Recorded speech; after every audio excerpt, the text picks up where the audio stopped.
So I wanted to come on here and clear something up because it's just a thought that entered my mind. And I'm a little bit more sober now making videos, so it's a good time to come back and chop it up with you guys. And I written down on my phone, God only gives in accordance to what you have or what you have already. Because you have to look at it like this. God knows your heart, right? And if you believe in a God or a supreme being, ruler of the universe that is all seeing, um, then you would know that everything that we do is it's not really within our control. But if we want to break it down, maybe in a more realistic way, so that you can understand what I mean, it's like this. For example, right now, I've got a woman in my life who really cares about me and that I care about her too. And we've been through a rough patch, you know what I'm saying? We've had the honeymoon phase, then we've had like a rough patch, and we're kind of heading back towards that honeymoon phase. But it's not exactly the same way that it was before we had our first rough patch. And that's fine because that's how relationships like mature over time. You can't expect, as people get more, as time passes within a relationship, um, going from 1 week to a month to a year, and then eventually up to a decade, things mature, conversations and topics mature, um, behaviors mature, and all of that, because we're literally getting older at the same time.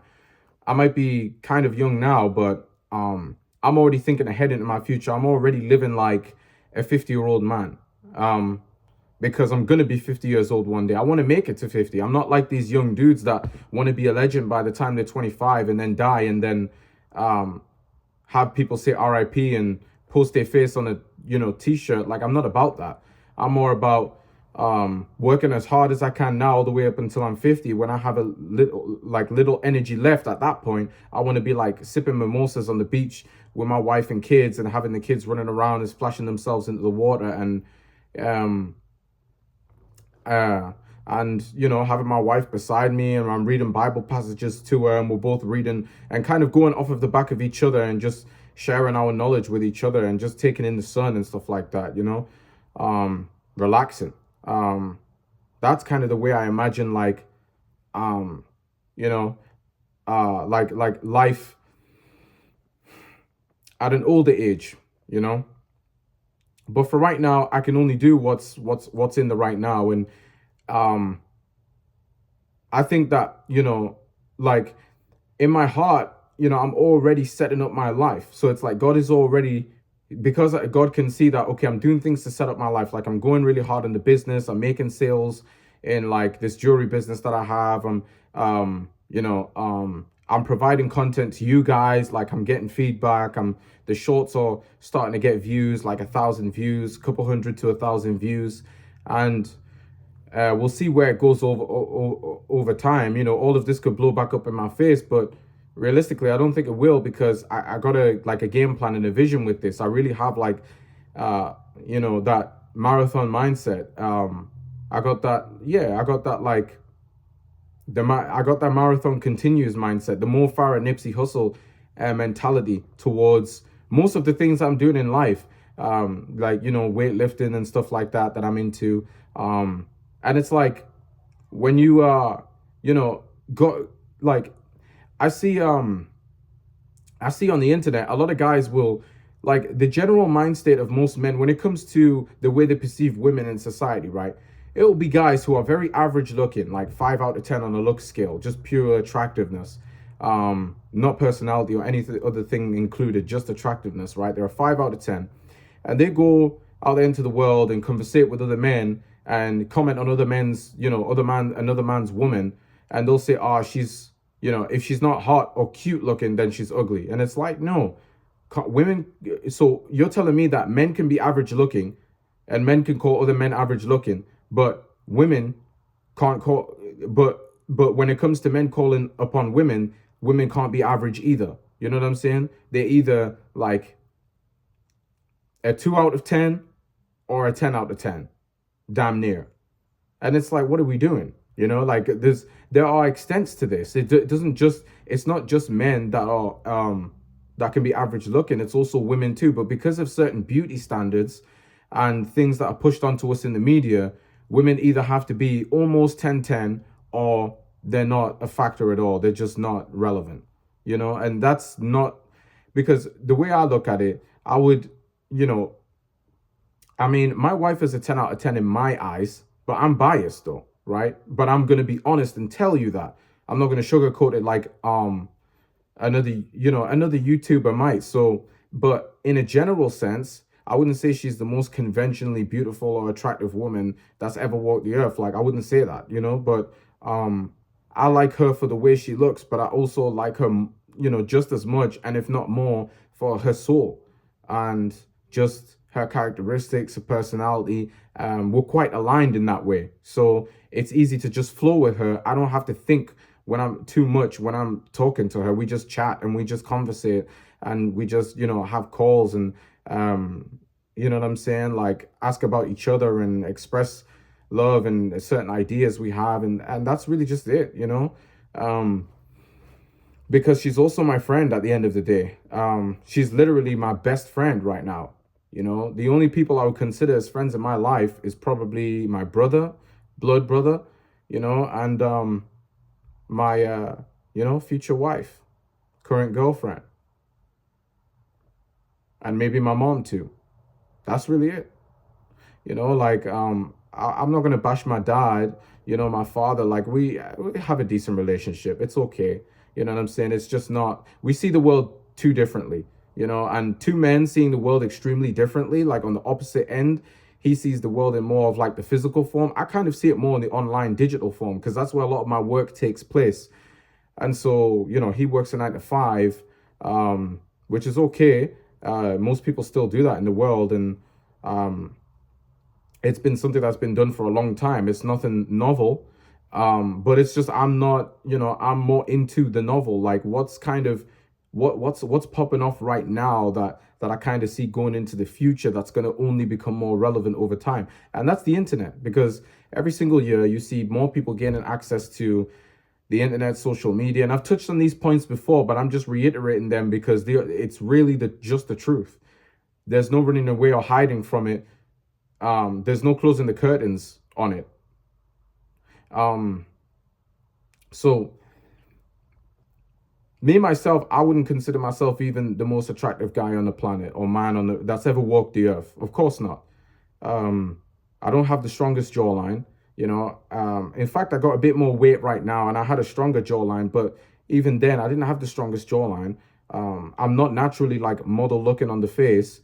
I've got a fairly wide nose, but it's not too wide. It's kind of matches the wideness and thickness of my lips too. It's okay. Like my features are calm. I got prominent eyebrows, which can be quite attractive to some.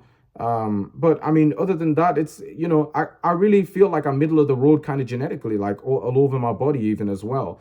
Um, you know, um, so I mean, I can walk and fine, and both my hands work and my legs work, and nothing's broken or sprained. So I'm okay. I got dealt decent cards, right? And so that's the way I kind of look at it with my other half, my girlfriend. Like she everything with her is fine too. And we're attracted to each other. There are things we like about each other physically, and that's that. And I think attractiveness wise, like even down to facial features, she has pretty similar facial features to me. Her ethnic background is different, but like yeah, she has kind of similar facial features to me. Like she's still melanated. So I mean, and it's not that really matters too much, but I guess when you put it into perspective, it's like we do actually have even physically kind of have a lot of similar features about us. The fact that we're, I guess, both melanated and we have similar facial features. So our kids probably going to come out looking like, pretty much looking exactly like us and not one or, because when certain people, like if people, if you have two people that come together to have a kid, let's say it's like just two people, that a man and woman that are coming together to have a kid, but the man looks like facial, like in his facial features, like phenotypically he looks very like different than it, like in comparison to his woman, the way his bone structured in his face, his nose size, lip shape, and eye color, and all that stuff is like contrasting in regard, like in comparison to his woman, then that child probably going to come out looking evidently more like one or the other, right? um and it'll be a mix of genetics regardless, of course, because the child is still 50% of that of their father and their mother. But um just depending on the genetic makeup, you know what I mean, and where those like where like the ratio, the 50% like ratio between both parents lies. Like for example, in the face, the kid might come out looking more like the father, and say like physically, like in the body, it might come out looking more like built more like the mother, right? Regardless of whether the kid in and of itself, like the gender of the child, like whether it's a boy or a girl, right?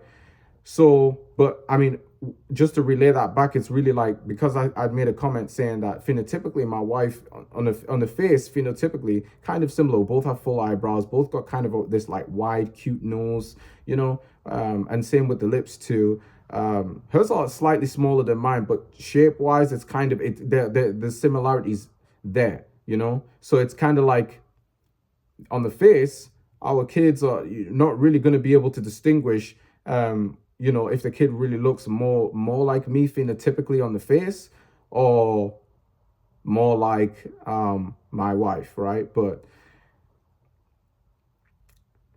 it's like, even little things like that, I feel like God takes into consideration. You know what I'm saying? And God doesn't really but God doesn't feed into preferences. He feeds into needs. You know, he feeds into like what type of person that you're going to be able to be compatible with, right? And I'm obviously, personality and characteristic wise, I'm compatible with my wife, which is why we're speaking and why we're continuing to speak to each other, right? And so um but outside of that, there are also factors physically that just have us aligned together. Like I trust that God knew with my wife what I would require on a physical level.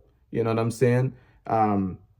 Based off my own physical attributes, and then her vice versa as well, right? So, you know, all of this stuff is kind of like a science in a sense. And it's like, you've got to like use that science, and well, you got to allow for that science to be worked on in the background, and for God to just work in on your life. It's easier to do it when you're keeping his commandments, you know, and you actually have trust in him. So that's what I've been working on, and it's working for me. Take a drink, but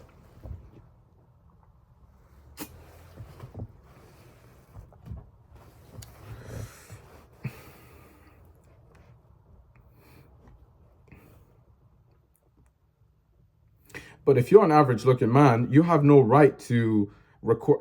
You have no right to think that because, for example, you could be an average looking guy, 5 out of 10, attractive wise, on the, like, you know, phenotypically, like say on your face and or even all around your body, just physically in general, you could be a 5 out of 10. You know what I'm saying? Maybe skinny fat. You know, a picture of skinny fat, um, 5'9" or 5'10" dude with like medium sized hair and um, you know, uh, like a regular just hairstyle, and you know what I'm saying? Very plain, very just very everyday Joe. You know what I'm saying? And then, but he looks on Instagram, and now because he's looking on Instagram or other social media platforms, he's coming across women who are like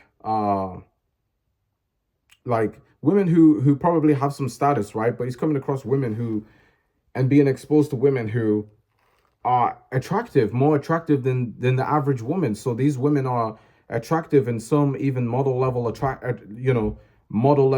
attractiveness, which you could say they're hot, right? He's coming across like cute and hot women, and these cute or hot women range between 7 out of 10 up to 10 out of 10 attractiveness. But he's like, I want that now, you know, because I want what I can see. But it not just but that's the issue. And it's like, now he's taken that out on women who otherwise would be like well suited for him and be the woman that he needs rather than the woman that he wants. But because he's seen something that he wants now, he's rejecting his needs for something that he wants. And it's like um over time you're going to lose with that. Now you're going to have to go out there and earn an absurd amount of money just to get their attention, or have an absurd amount of level of fame to get these women's attention, because otherwise they wouldn't have really looked your way, because they can already see in terms of looks you're not really matching up there. Like, there's not really a match like that. You know what I'm saying? It would have to be a 7 out of 10 or up to 10 out of 10 guy that would have a natural chance with these women because of it solely, well, not solely, but primarily because of his looks. Because he would just catch their attention, and it would be like, yeah, that's a guy that's kind of, like, looks like I could, would be that looks like he's on my level, and I would say I'm also on his level. That's the way, like, that's the way women are thinking, right? And a lot of times women want a guy that's above their level, slightly above. And that's okay too. But as a guy, you want a woman that's kind of like attractiveness wise above your level. I don't know what it is about that, but it's off to me. You could say it's just an opinion, and I'm opinionated, and yeah, I'd agree. I mean, but it's just something instinctual, I feel. So I have to speak on it, you know? I'm not just gonna shut up because it's my opinion, but I'll let you in on it and, see, how you interpret it and what your judgment is. But you have to, you'll attract the things in life based off of what you are. If you're a slimy person in the background, you're going to attract other slimy people. If you're a good, clean-hearted, man, woman, you're going to attract, these people of the same and opposite gender in your life too. But I mean, the opposite can be true too, but they're going to show themselves over time anyway. So it's not something you need to be worried about. Like, for me, I don't worry about, for example, is my partner potentially putting up an act? Would she in the future, maybe 1 or 2 years into the relationship, show that maybe she wasn't really interested in me for me all along, and she was just being with me because we're both young, and she sees potential, and she sees maybe I'm doing something different to the average guy from where she's from. Maybe I have a more, I don't know, I guess, classier accent and vocabulary when it comes to being able to speak and express yourself. And maybe she just sees that and she's like, okay, you probably have a higher potential in life in general. I'm just going to deal with you, act like I want to deal with you. And then when I need my needs fulfilled and I want kids, and I'm just going to, or when you earn a certain amount of money, I'm just going to start talking about kids and just until you give me some, and then that might be a year or two in the relationship, or I'm going to start, just being kind of like a nuisance, trying to get all of these designer requests ticked off of her list. And then even in me doing that, potentially moving on to another guy down the line as well, once she's taken everything that she could take from me, And that's like an example of what could happen over the next 2 years in our, in our interaction, in our relationship. But I'm not worried about that. And if that's to happen, I'm just gonna assess it. Did I do something along the way where I made her lose respect for me as a man, or is she just too influenced by what she's being exposed to, and that's just and that she's actually changed as a person over time? And the difference and it's easy to tell the difference between the two, but a lot of it comes down to intuition, because not everything can be explained.